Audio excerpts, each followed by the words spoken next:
November 1953, a strange blip appeared on U.S. military radar near the Sioux Locks at Sault Ste. Marie, Michigan. This object was tracked at 500 miles per hour, and the U.S. Air Force quickly put an F-89C Scorpion interceptor jet into the air to investigate. As interception took place, the Scorpion vanished. No trace of the plane or its two pilots were ever found.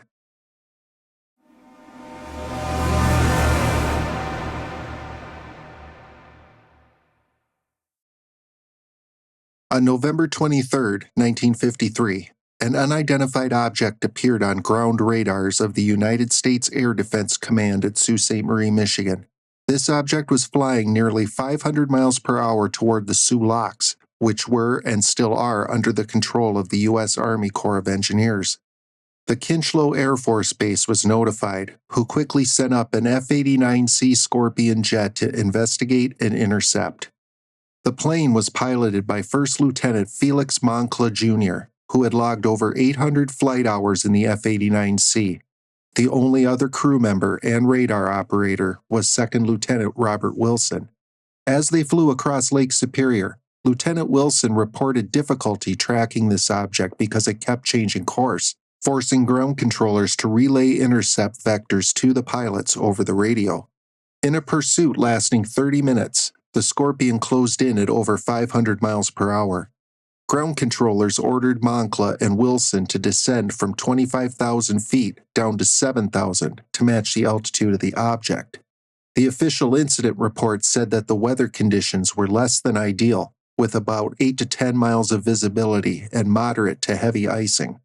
The crew flew through snow squalls, which further reduced their visibility to 1 to 2 miles in areas. However, the air was stable, and the crew reported no turbulence.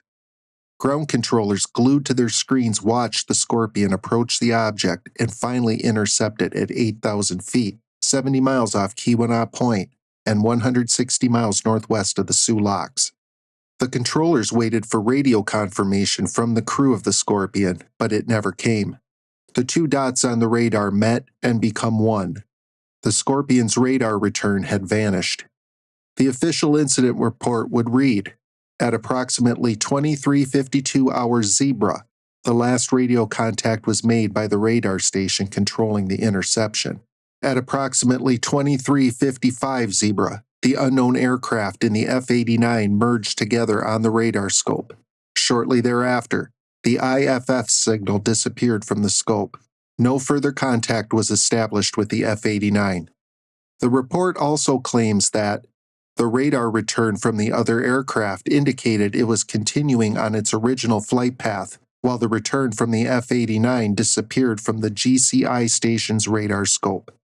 Information received in the aftermath, however, points to the unknown object soon vanishing from the range of the radar at great speed, either by flying off into the distance or by flying upward.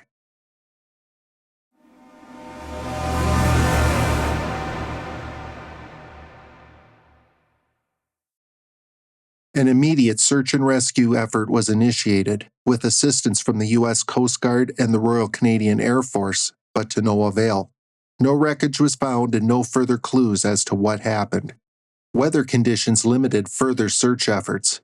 The only additional piece of evidence that came forth came from another Scorpion pilot, who testified to the accident board that Lieutenant Moncla had activated his radio transmitter and briefly directed it at him 40 minutes after the time of the incident. This claim has never been confirmed. The Air Force quickly released details of the accident to the Associated Press, saying that the Scorpion was followed by radar until it merged with an object 70 miles off Keweenaw Point in Upper Michigan. It was obvious to the public that the Air Force had no idea what had happened, but they quickly released a follow-up statement. They now claimed that the Scorpion had approached the object, which lo and behold was nothing more than a Canadian C-47 transport plane, flying off course and headed toward the Sioux Locks by accident. This new statement was included in the official report, which read in part, "The unknown aircraft being intercepted was a Royal Canadian Air Force Dakota C-47, serial number Victor Charlie 91, flying from Winnipeg to Sudbury. At the time of interception, it was crossing northern Lake Superior from west to east at 7,000 feet. Apparently, the C-47 was prompted to change its direction, which it did, and the Scorpion ended up taking a dive into the lake on the return trip back to Kincheloe Air Force Base. This led to the official report that Lieutenant Moncla suffered from vertigo, a form of spatial disorientation, and that this was what likely caused him to crash the plane. But Canadian authorities denied that their Air Force or any other Canadian planes were involved, as they had no registered flights in the area that night. In response, the U.S. Air Force issued another statement after the official report was released. In it, they noted that no contact was made with the Canadian C-47 pilot during the incident, only afterward, and this pilot said that he had not seen the Scorpion and had no idea that he was being intercepted.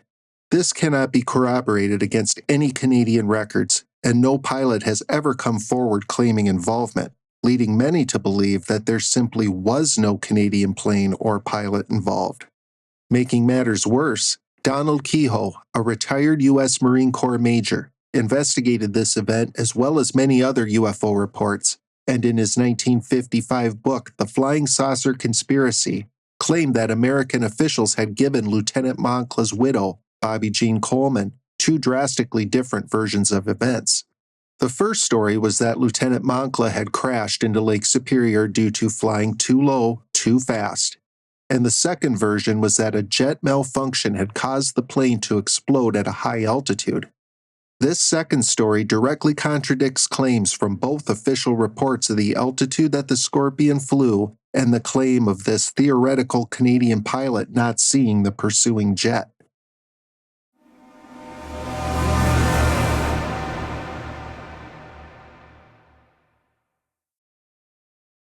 Given the U.S. Air Force's inability to come up with a concrete story and official sequence of events to explain what they were calling an accident, people were making up their own minds.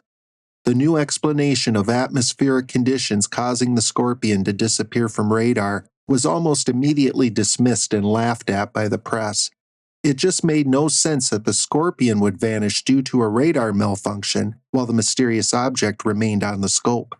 If the plane had indeed crashed, the depth of Lake Superior and the lack of exact coordinates to that area would make the wreckage all but impossible to get to. And with no wreckage, no bodies, no nothing, civilian investigators and UFO researchers have developed their own theories as to what actually happened in what came to be known as the Kinross Incident.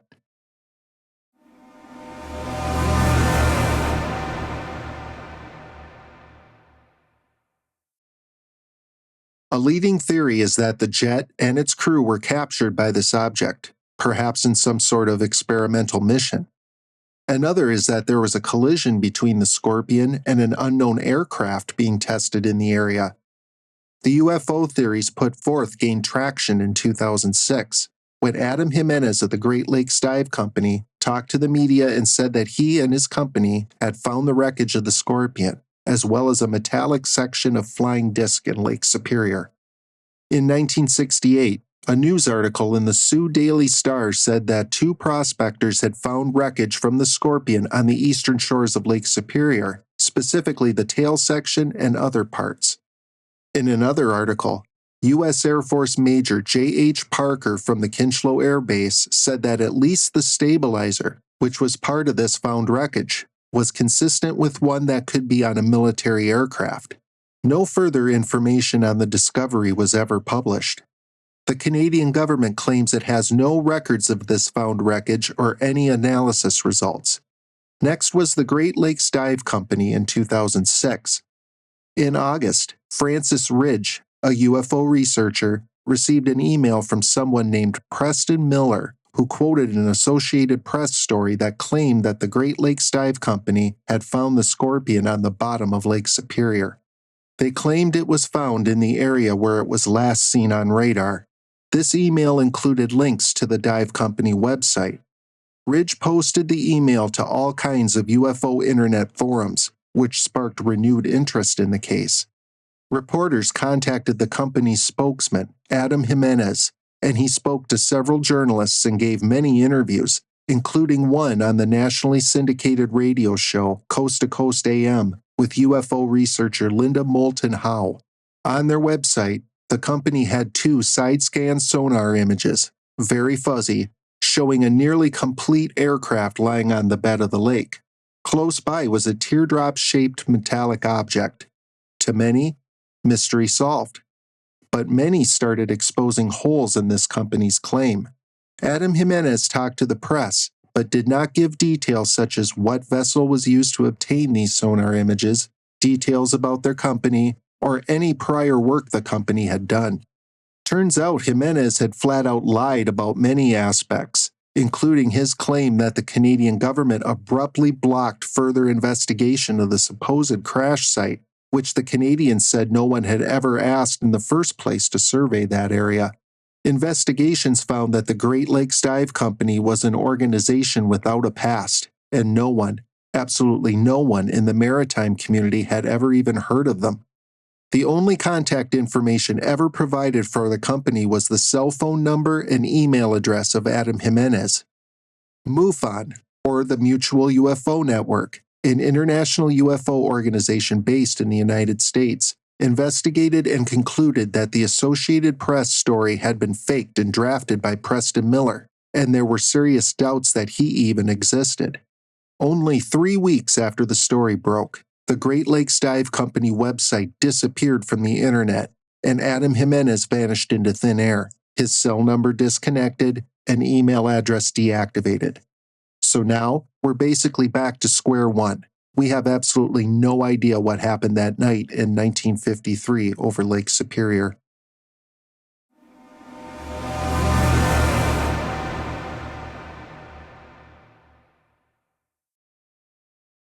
So that's going to do it for this episode of the Shelldrake Files. As always, if you enjoyed the episode and this is the kind of content you're into, please hit that like button and make sure you subscribe and turn on all notifications so you don't miss any of our future content uploads. And so, for all of us here at the Shelldrake Files, thank you for watching, and we'll catch you next time.